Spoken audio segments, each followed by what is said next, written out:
I went from like the age of 5 and just have always just just stuck with us from that point. Could have obviously been Rangers if I wanted to, but Yeah. yeah, Sunderland just spoke to us. So I've always been a Sunderland fan since then. I've been nuts for it. Always like as a kid had like Sunderland stuff on my walls.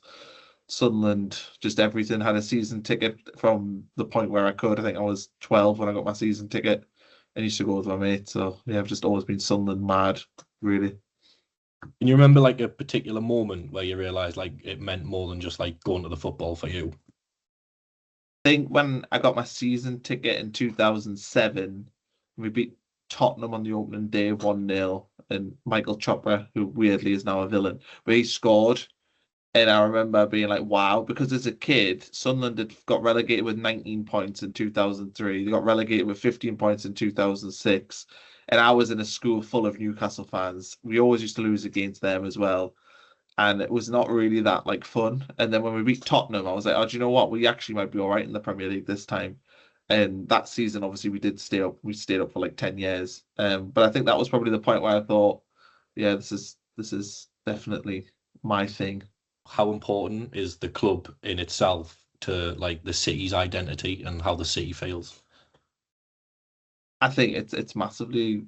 I don't think you can really state how important it is because I think it is. They're just together as a thing. I think Sunderland and the club are so intertwined, probably more so than almost any other place. I mean, even if you look at Newcastle, I think Newcastle's probably the same as Sunderland in that sense. I think the places are interlinked. I think if you ask somebody in the country about Newcastle, they'd probably say Newcastle United. I think if you ask somebody in the country about Sunderland, they'd probably say Sunderland AFC. Those Yeah. two things are just totally linked. And I think that's why the North East is pretty unique in that respect that the football clubs kind of are the cities. And it's because we've been, as a region, not to get political, but as a region, it feels like abandoned a little bit. I think a lot of people up here think that we've been left behind and everything goes to London or it goes to Manchester. I also think because we're on our own little island almost up here, I feel like the country almost ends at Leeds.